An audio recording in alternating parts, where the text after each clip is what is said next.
Yes. Yo. Hello. How is your day going? How are you doing? Oh my goodness. Wow. I am, wow. I'm here. I'm here and I want to get more here. If I can be completely honest with you, I'm a little bit all over the place. So I just want to ground and center. And for those of you who are joining who I've never met before, my name is Jessamine Stanley, and I'm a yoga teacher. I'm co founder of the Underbelly Yoga, and we practice the yoga of everyday life. And today I'm going to talk about a few different projects that I have on. I'm going to talk about OnlyFans. I have an OnlyFans channel where you can practice yoga with me naked. We're going to talk about the Underbelly YouTube memberships, and we're going to answer some questions that have been asked in advance. If you have any questions, please feel free to drop them into the chat, and I will try to get to them if there's time. And if yeah, I think that's the best way to put that. But I want to start just by taking a moment to ground in some silent meditation. And you don't need anything in particular to practice meditation or to practice this. Literally having yourself wherever you are. If you want to close your eyes, that's fine. But you also might not prefer to close your eyes. You can keep them open, but I'm going to close my eyes. Let your shoulders relax down your back. Just let every piece of you get soft. It's a softening that comes from the inside of your being.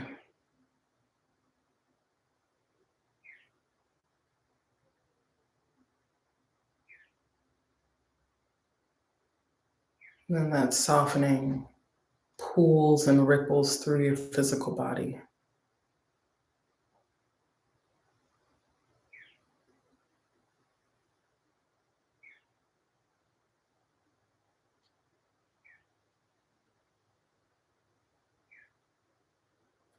It'll soften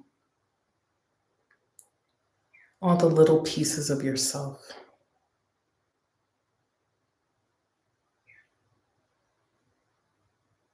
Everything that you're holding in. Everything that you're afraid to see. Every part of you is welcome here.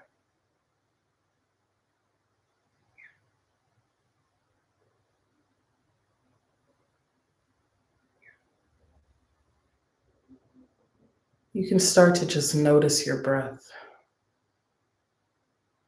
noticing the way it moves through your body.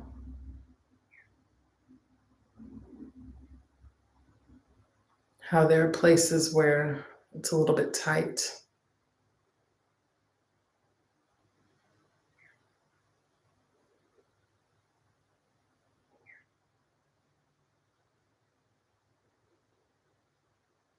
It's okay. Every part of that is okay. You are allowed to be here exactly as you are.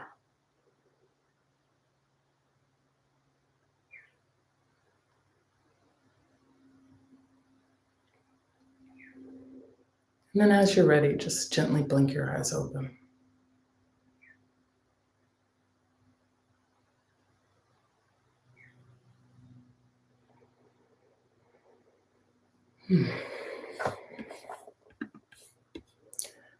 Meditation is one of those things that I think is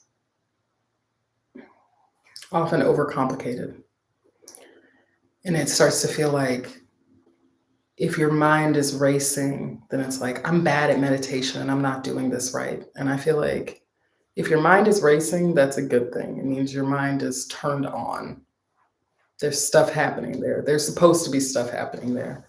And meditation is just the time where you're allowed to let all of that be there. That you don't have to. It's meditation is the one space where you don't have to explain yourself. I'm really excited, honored, humbled to be here with you, and I wanted to say that during this live, we are fundraising for Equality Florida, which is an organization that is fighting for the rights and giving resources to LGBTQIA plus people in Florida, where it is so needed right now. So we will be fundraising for Equality Florida throughout the month of June, and there'll be opportunities to do so through the Underbelly shop. So stay tuned on at the Underbelly Yoga Instagram for more information throughout the month. In general, we're really excited about the month of June here because it's a big month. Like, it's Pride Month. It is International Day of Yoga is in June. International Day of Yoga is the summer solstice, which is June 21st. It is Juneteenth. The day that, technically, it's the day that the slaves in Texas found out about the end of slavery. And it's a day that we celebrate as like the end of slavery. And also, June is the month of my birthday. My birthday is on June 27th. And it's just a whole month full of like gay Black yoga shit. So it's kind of like the month of the underbelly where we really are all about practicing your yoga exactly as you are. And this is a fun month for us to lean in. So excited to be here with you for that as well. I wanted to take a minute because we've not spent any time really like focusing on our YouTube membership program here. The Underbelly, you are able to subscribe to the Underbelly here on YouTube. And we have a couple different membership tiers for you to do that. So we have a $9.99 per month option, which is called Foundations. And at the Foundations level, you're able to access all of the classes in our foundation tracks, which are the air, earth, fire, and water tracks. The way that we talk about yoga at the Underbelly is very much like each class builds on one another. And that starts with the foundations. And in the air track, you learn about how breath is really the whole reason that you're practicing yoga. And so, like, you start building your breath, you start just like connecting to it through a few different postures. And by the end of the air series, it's like, you're like, okay, breathing, I got it. Then you go into the earth track. The earth track is about connecting your breath to your movement. And we practice a lot of like foundational yoga postures that you'll find in tons of yoga classes, regardless of what style you practice. And there's so many different styles of yoga. There's like vinyasa, yin, hatha, ashtanga, like the list goes on. But there are some postures that you'll find in all of those classes, like warrior postures, downward facing dog, back bends. And so in the earth track, you get introduced to all of those postures. And then we also put a big emphasis on uniting the breath with that. And then the fire track is like the earth track, but we kick it up a notch. So the fire track is like, it kicks your ass a little bit. It's like, let's pick up the volume. So we've learned about movement. We've learned about these postures. We've learned about breath. Like, let's move fast. Let's start working on some more complex postures.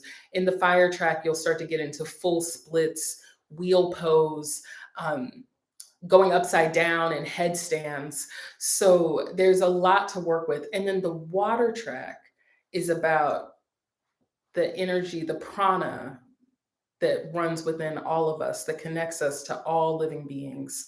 And we practice connecting to that element through meditation. So the water track is a primarily meditation class track.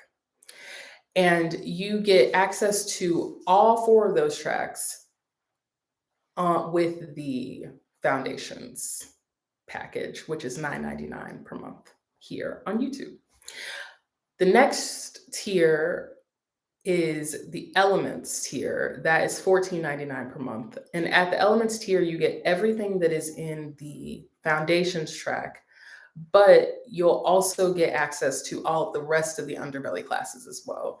We have over 100 classes on the underbelly, and they are all for every different part of your life. There's so many different little like moments that come up in life where you're like, fuck, I need a yoga class for that. Like maybe you have a hangover, maybe you're on your period, maybe maybe you're just having a bad day. We have classes that are really meant to meet you wherever you are at every part of your life. And at $14.99 per month at the Elements level, you'll get access to all of those. And then at the Shine level, which is $19.99 per month, you get everything at the Elements level, but you also get access to members only live streams. You'll get access to new classes when they drop, and you'll get monthly guided journal prompts as well. So those are the three tiers: Foundations, Elements, and Shine. $9.99, $14.99, and $19.99 per month. Yeah. Okay, cool. Yeah. So the next thing I want to talk about just briefly is OnlyFans. And this is something that like, it's just kind of funny because I don't, I think the reason that I started OnlyFans is something that I kind of rest with every day. And it feels like a really big part of my creative flow. But then whenever I talk to people about it, they're like, what the fuck? So you're just like gonna be naked? Like, what's going on? And I'm like, okay, let me take a step back and explain this. Um, Basically, I realized that as a content creator creating content about yoga, there's only so many ways to talk about that where it's going to fit into the community guidelines of YouTube and TikTok and Instagram. And because like when we talk about yoga, we're usually talking about like yoga postures and meditation, and there's this way that that message can get really really whitewashed also, where it's just like about what is socially acceptable, what's not going to offend anyone. But ultimately, if you dive really deep into your yoga practice, it gets pretty offensive. And in my experience, it gets pretty sexual because ultimately, in order to really connect with your true self, you have to look at all the different pieces of yourself, which means looking at your physical body in a deeper way. And I found so much personal healing through looking at my body, especially because, like, as a fat Black queer person, we see so few examples of our bodies in the mainstream. Like, I would say borderline never we see ourselves depicted, but especially in a sexual way. And being able to look at my nude body and really connect with it has been a huge part of my yoga practice. And I wanted a place where it would be okay to share that. And so that's why you can follow me on OnlyFans at Jessamine Stanley. What I will say though is that the more that I connect with that, I realize that this is also an expression of divine eroticism and something that literally just does not tend to like, it doesn't fly with community guidelines usually. Like, and community guidelines on all of these platforms exist for a reason, but on OnlyFans you can post whatever you want. So to see truly the yoga of everyday life, and not just about naked yoga. There are definitely naked yoga classes, and there are um, just like naked yoga flows that you can watch and enjoy. But there are also sex toy reviews and shibari practice. Shibari is a type of rope work where you tie ropes around your body. Um, it's really a practice of pleasure and understanding what it is to take care of yourself on a really deep level and what it is to have a relationship with yourself. And for me, that has been one of the most important parts of my yoga practice. And I'm really excited to have a place to share that with other people.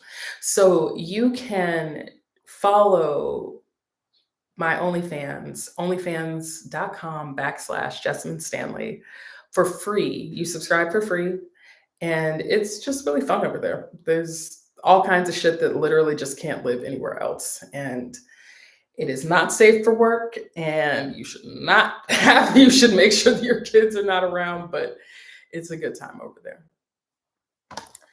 Okay, now let's get into the questions. So I have a question that I'm going to answer right off, and I'm just going to read the question in full. Oh, cute. Okay. Oh, hi. Hi, everybody. Okay, cool. So I'm just seeing a question here. I want to pause here. Do you still do non-sexual yoga classes with the public? I don't, the naked yoga classes are not sexual classes. Naked yoga is just, I just want to take a second here just to pause and explain why naked yoga specifically. Um, Practicing yoga naked is like fundamentally different than practicing it with clothes on. When you practice yoga naked, you're able to literally connect and touch your body in a way that it's not possible to do when you're wearing clothes. And we don't even notice just how much we're judging our bodies by the clothes that we put on it. So when you take your clothes off, you're able to connect in a really different way. And the dope thing about practicing naked yoga together with me on OnlyFans is that you don't actually have to go anywhere. So you can just practice in the safety and comfort of your own home. And you don't have to, nobody's going to see you. No one's going to make fun of you. Like, maybe your dog will see you, or like your partner, or I don't know, somebody who lives in your house might see you. But other than that, like, it's you in your private space, and you don't have to be ashamed. I do teach yoga classes that are not naked, and I do teach them in person. And my next big yoga class is going to be a retreat this October at the Art of Living Center in Boone, North Carolina. And you can get information about that retreat if you go to theunderbelly.com. You can also get it at the Art of Living website as well. But yeah, head over to theunderbelly.com. You can sign up for the retreat. It is in October in Boone, and it's going to be amazing. I don't know if you've ever been to North Carolina, but it's gorgeous, and especially in the fall. And the Appalachian Mountains are amazing. It'll be a great place to just have a moment of respite. Okay, cool. Here's the question. Hi, I'm Jan, autistic and transgender. So it's always been hard for me to feel comfortable in my body. Among all movement related activities I found so far, your yoga is the best option. I like that it's very slow, open-minded, and body positive. I really like the idea of feeling and accepting all the sensations, and it's helpful. But sometimes it's too much sensation for me, and I have an opposite effect. I start feeling that I'm outside of my body. So, in short, have you got some ideas on which exercises or poses I should concentrate on to slowly increase body awareness? Maybe some extremely easy and cozy ones. This is super real. Yeah, I think that one of the things that can be like triggering about a yoga practice is that it will just be like you're confronting all of your demons just, and it'll feel like it's out of nowhere, honestly. And it's kind of bullshit because whenever people talk about yoga, it's like, oh my God, yoga is so relaxing. I feel so calm. And then you get there and you're like, I'm dealing with childhood trauma, like out of nowhere. I practiced one pose, and now I'm like enmeshed in shit that I've been trying to run from my entire life. So I feel you completely about that. And the postures that I would recommend, if you just want to get soft, get quiet, and connect to yourself, I would say happy baby pose, child's pose, corpse pose, and warrior postures. So I'm thinking like warrior one, warrior two, and warrior three. I would throw triangle pose in there too. All of those postures, the warrior postures and triangle pose are going to give you good grounding, stability, strengthening, feel powerful. You can practice them seated or you can practice them standing. But I love happy baby pose. I like happy baby pose and child's pose when I just frankly don't feel like practicing yoga and I'm just like, let me just hit a posture. And you can make both of them supported. Like if you're in child's pose, you can put a bolster up underneath your belly. You can put a blanket up underneath your knees. You can practice it in bed. Corpse pose, The thing about corpse pose is that low key, it's like one of the hardest yoga postures, but on the surface, it looks really simple. So, what corpse pose looks like is literally like lying on your back with your arms spread open and your legs spread wide. That's it. Essentially, that's it. There are a lot of ways to modify it so that it can feel more comfortable for your body. Maybe you take a bolster up underneath your spine. Maybe it's a blanket rolled up underneath your knees. Maybe you put a blanket over your whole body. Maybe there's a mask covering your eyes. Anything that you need to do to just get really chill and comfortable can happen in that posture. Um, but the reason that I say that corpse pose is really challenging is because, in actuality, to just lie there and to just be with all of yourself can be really emotionally and spiritually challenging. So, if you're looking for a posture that is kind of the opposite but the same, that's why I would practice like warrior postures or triangle pose or something along those lines, because they're dynamic and you're going to feel powerful and strong, but it won't be quite as much just resting in your own emotions. But I just feel like this is so real. And I think that this expression is like why a lot of people don't practice yoga, because it's like, bitch, what? I don't want to feel all these feelings. But ultimately, the yoga is feeling all of those feelings. The whole point of the practice is not to like show off how flexible or how bendy you are, it's to just be with yourself. And we live in a world that doesn't want us to do that. So it can feel like a really jarring sensation. But those would be my recommendations. The next question is, how did you get started doing yoga on YouTube? I started sharing my yoga practice on YouTube because, like, a long time ago, and it was literally just because I wanted to be in community with other yoga practitioners. And this is another reason why people don't practice yoga at home, because it's really fucking lonely, actually. Like, it can feel like, am I doing this right? Like, maybe I don't know what I'm doing. Like, are my postures looking the way that they should look? That kind of stuff gets, that kind of mental chatter gets in the way of being able to appreciate the practice. And for me, being able to connect with other people was really important. And just being able to get out of the bubble of my house was really crucial. And if you scroll all the way back on my channel, you'll see like my old yoga space, which was like literally a corner of my living room. My partner and I, at the time, we were living in this really tiny apartment. And I would just push all the furniture out of this one corner of the room. And it makes the room, in those videos, it makes the room look like really, really big. It was a very, I think the whole apartment was like 700 square feet. And that one space though, I also like, I didn't have like a really nice yoga mat. I had my dad's old Pilates mat. I used that mat for years. And I used to like throw a towel on top of it.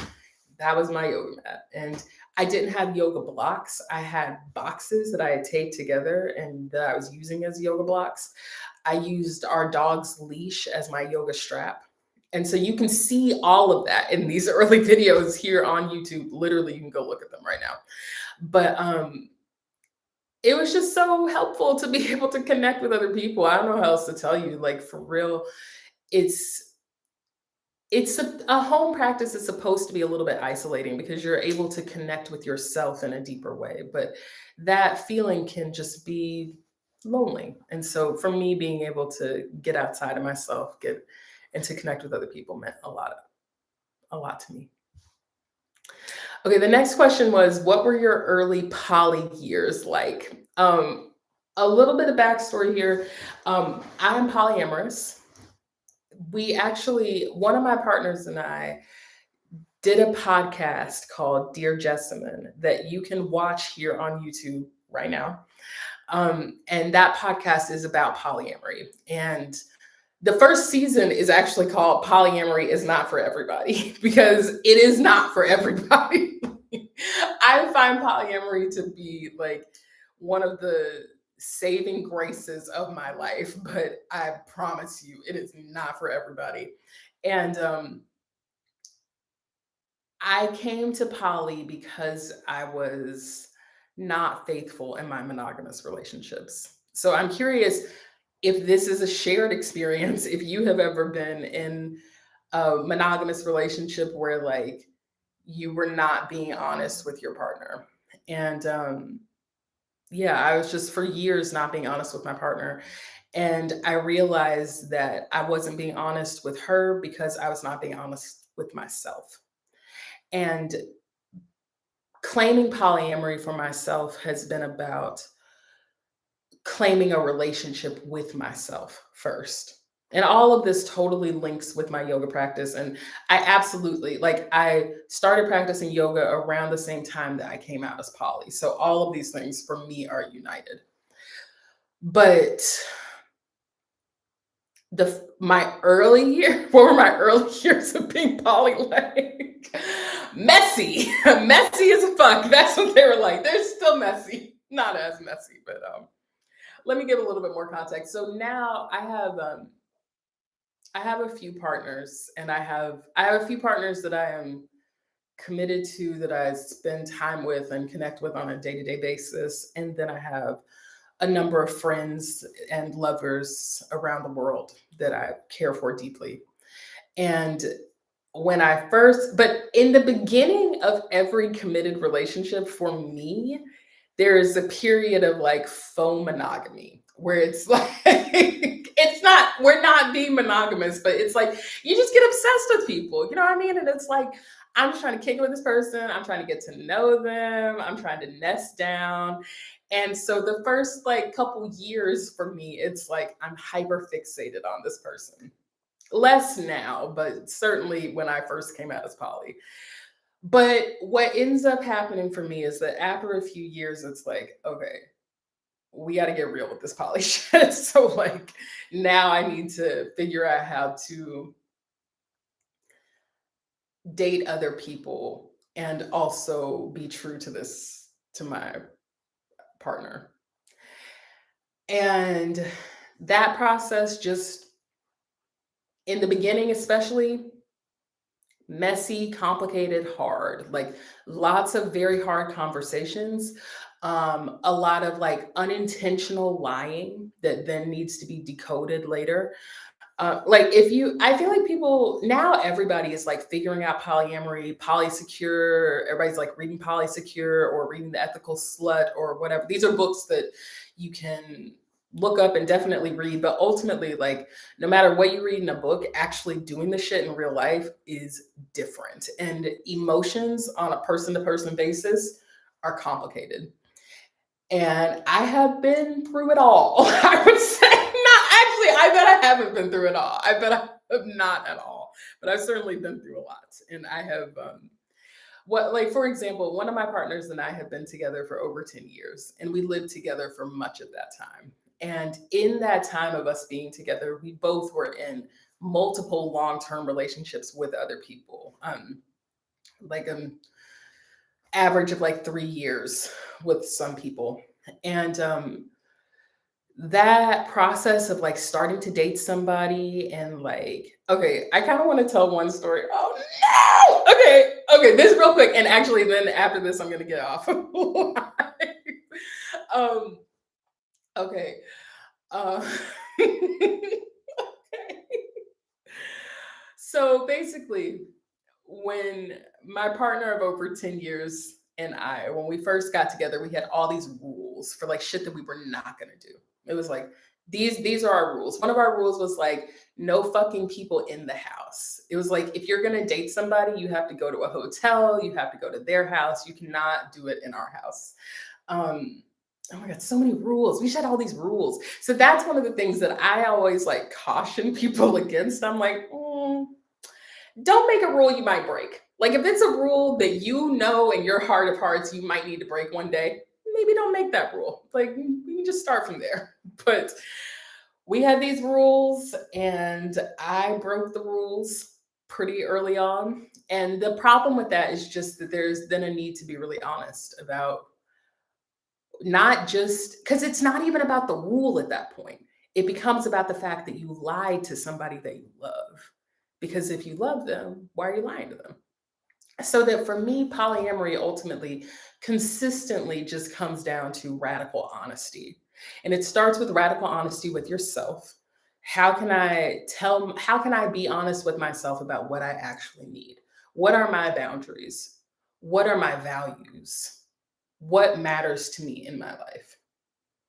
And getting clear about that makes it a lot easier to communicate that to other people. But not being clear about that makes it impossible to be clear with anybody else. So, yeah,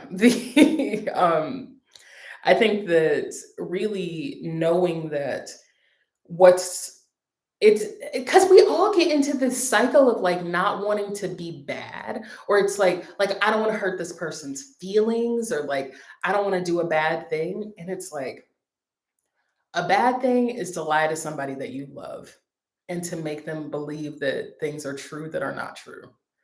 And that is what, to this day, I'm constantly having to like reassess. It's like, am I being honest with my partners? Am I being honest with myself? Do I know what I really want in this life? And am I communicating that to other people? Yeah. That is how my that's what my early poly years looked like. There are a couple more questions on here, but I think I will save them for another live because I need to go, and it has been long enough. I think that I've been sitting here talking to you. So yes, please donate to Equality Florida. You can do so through the YouTube link here, and you can also do so through the Underbelly shop. Follow at the Underbelly Yoga on Instagram for more info throughout the month about how to get in on that. But otherwise, thanks for kicking it with me. And I hope that you have a wonderful rest of your day. And if you have any questions about yoga or polyamory or anything else, please feel free to drop them into the comments and I'll get to them as I'm able.